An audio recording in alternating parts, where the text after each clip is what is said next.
Hi, I'm Parker, and I'm at Big Muscle Studio in Los Angeles, California.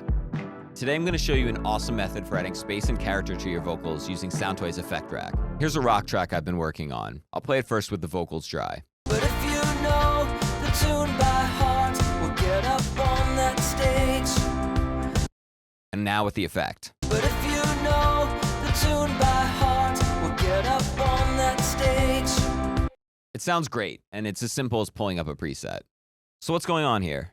Well, at the most basic level, we have an effects configuration popularized by legendary producer Andy Wallace. Maybe you could hear the delay and the reverb. These are pretty fundamental tools for giving vocals, or any sound, a sense of space. It's really the signal flow and the panning that make this trick so effective. First, the vocal is sent to a delay on a return track that's panned left. Then, that delay signal is sent to a reverb on a return track that's panned right. Finally, the vocal is nudged to the right, just off center.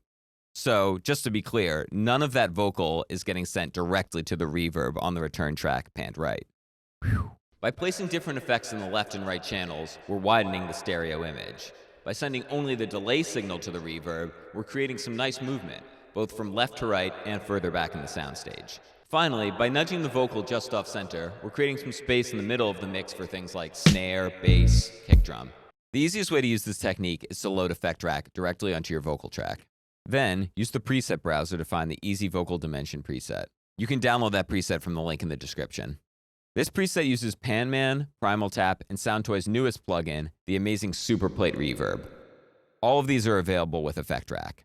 First, let's bypass Effect Rack and listen to the vocal without any processing. But after endless touring, I couldn't bear your voice. Then with the effect on.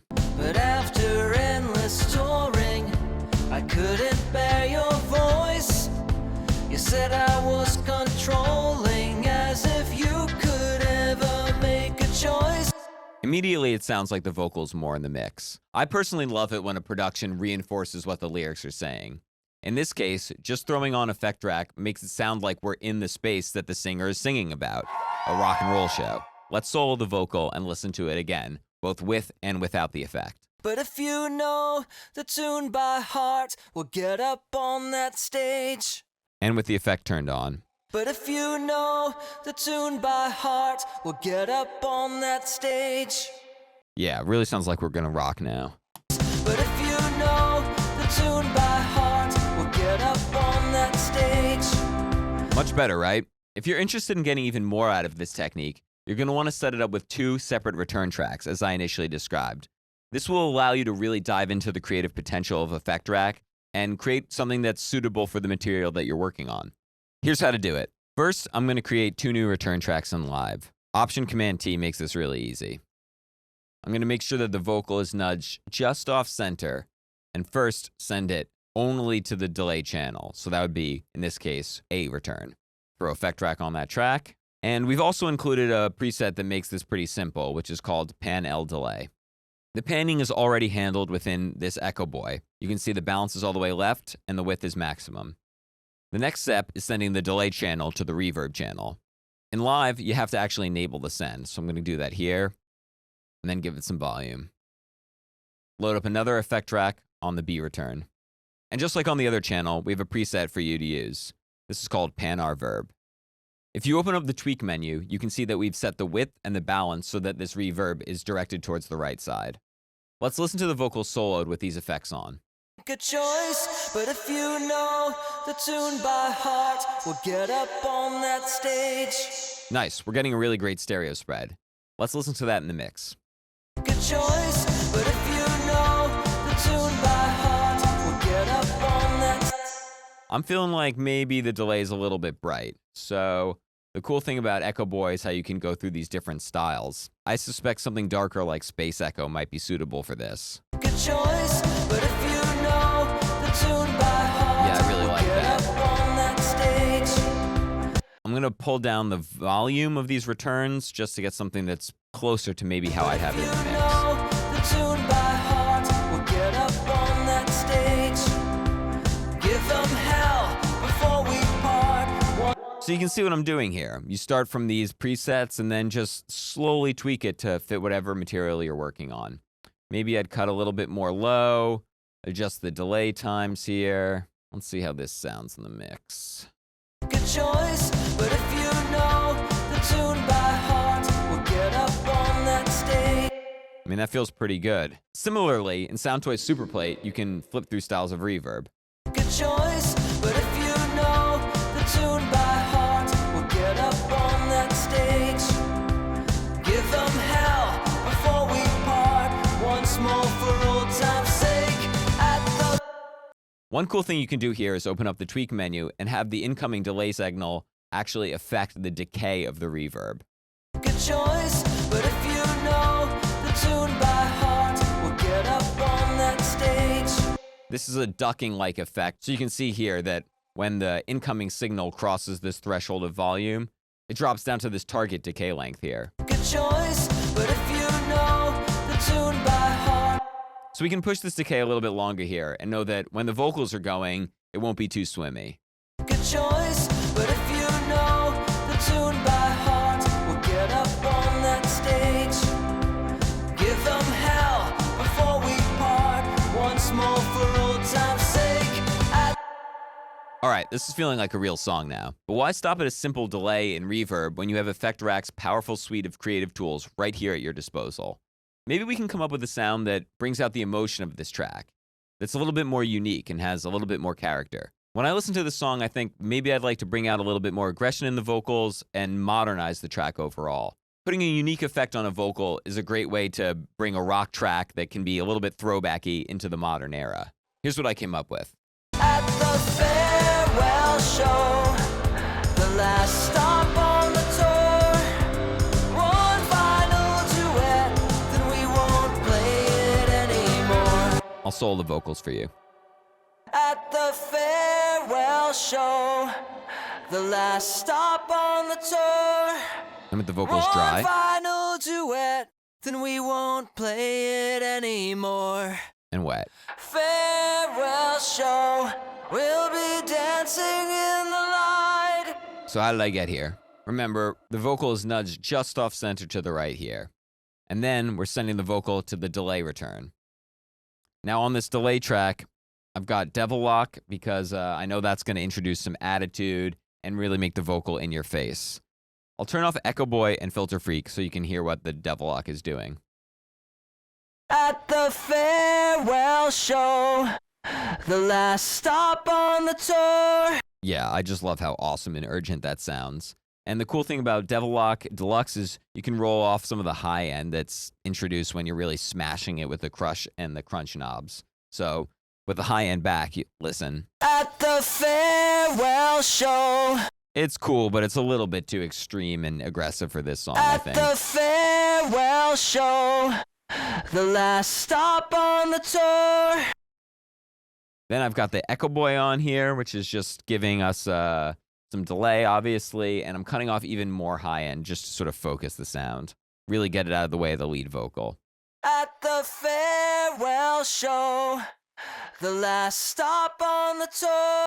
Finally, I thought there could be a little bit more punch and a little bit more shaping of the high end, so I reached for Filter Freak. The filter is set to the envelope of the incoming signal, so whenever the vocal gets loud, the high end is reintroduced. When it drops below the threshold, we cut out some of that crunchiness that the Devil Lock introduces. At the farewell show, the last stop on the tour. It's subtle, but it's adding some movement, and it's making everything feel a little bit more punchy. Next, this effect rack is going to a reverb channel panned right. Let's listen to this all together. At the farewell show, the last stop on the tour. Now, I did something that I thought was kind of cool here, which is first I put in a crystallizer, and I pitched it up about an octave and just mixed in a little bit. Pitching a sound an octave up and mixing it back in is a great way to add a lot of excitement to something without having to mess around with EQing the original source too much. At the farewell show, the last stop on the tour. Very cool. It's like a chipmunk screaming along. And then I added the radiator just to shape the sound a little bit, get rid of a little bit of high end and low end, focus it in the mid range, and add a touch more saturation. At the farewell show. And of course, added the Superplate reverb. One final duet, then we won't play Yeah, now we've got ghostly chipmunks screaming along. If you open the tweak settings here, you can see that I'm EQing a little bit out of the upper mid-range to make room for the lead vocal. And then I'm also adjusting the decay time of the reverb so that it gets shorter when the incoming signal gets loud. At the farewell show, the last stop on the tour. Maybe I'll solo just the effects so you can hear them together. At the farewell show, the last stop on the tour. One final duet, and we won't play it anymore. I thought that was a kind of cool original sound that's a little bit unexpected in a rock track like this. Once again, in the full mix. At the farewell show, the last stop on the tour. One final duet, then we won't play it anymore. Farewell show, we'll be dancing in the light as all our greatest hits disappear into the night. Okay, here's a track I recently co-wrote and produced for a friend's feature film. And honestly, I wish I'd known about this technique when I initially did the track because the vocals sound cool and kind of maybe cooler than what actually is going to come out, so take a look. First, I'm going to play back the track with no effect on the vocals.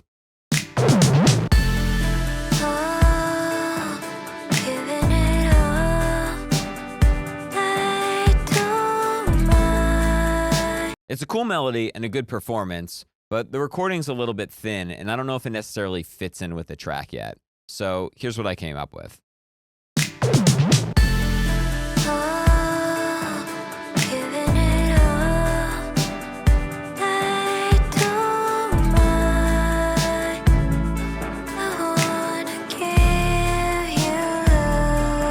I'll play those vocals soloed with the effect on. Giving it all, I don't mind. I wanna give you love. So you can hear that the vocals are pretty bright. I had to do a fair amount of EQing and sibilance control to make these sit where I wanted them to in the mix. You know how it is these days. People record vocals at home. You don't have control over everything, and sometimes you have to figure out how to use effects to support a vocal that's not perfectly recorded. With the last example, I had a sort of specific sound in my head that I built from the ground up. This time around, I was looking to be surprised and inspired by Effect Rack, and with the number of amazing, crazy, out there presets, that inspiration comes very quickly. Once you internalize the basic principles of this technique, panning the lead vocal slightly off center, sending that to a delay that's panned left, and sending that delay to a reverb that's panned right, you can kind of just scroll through presets until you have a wow moment and find something that really fits with the song that you're working on. So this is exactly what I did. I literally just went there and clicked next, next, next on presets until something sounded awesome and tweaked from there. So the first thing I did, just like before, is pan the vocal just off center. Then I sent it to the delay return that's panned left. Here I actually hard panned the whole track to the left because I knew I was going to be scrolling through presets and it wouldn't retain the settings in Echo Boy that kept it on the left side before. One cool thing to know about Effect Rack is you can actually lock a parameter by hitting Control, Option, and clicking on a Mac. So now I've locked this parameter at 100% wet, and as I scroll through presets, it's going to stay that way. Oh, giving it all, I don't mind. I wanna give you love. Oh, giving it all, I don't. Oh, giving it all. Because the track was a little bit bright, I ended up settling on this Dark Reflections preset and actually cutting even more high end here. You could kind of pick any of them depending on what you were chasing with the song. Oh, giving it all, I don't mind. I then sent that to the reverb track that's panned right. Same thing here, manually pan the track all the way so that I could flip through reverb settings. Oh, giving it all, I don't mind. I Now, I actually don't have a reverb on this right channel, but because these delays are so long and there's so many of them, it's essentially creating a reverb. Oh, giving it all. They don't mind. And honestly, I didn't do much at all to this preset either. I think I pulled down the feedback a little bit just because it felt a little bit long for the tempo of this song, and maybe cut off a little bit of high end in places just to reduce that breathiness slightly more. But let's hear this in the mix. Oh, giving it all. They don't mind. I wanna give you love. And then I'll bypass those effects. Oh, giving it all. Yeah, see, the vocal just feels a little bit fragile, a little bit naked, and honestly a little bit crunchy and harsh without the sort of swimmy reverb and delay that's transforming it into a more exciting performance. I hope this gives you all an idea of what's possible when you combine the amazing creative potential of Effect Rack with this straightforward routing approach. Soundtoys really makes it so easy to audition incredible effects and imbue your track with real personality. You can grab all the presets I used in the link in the description. Thanks again for watching.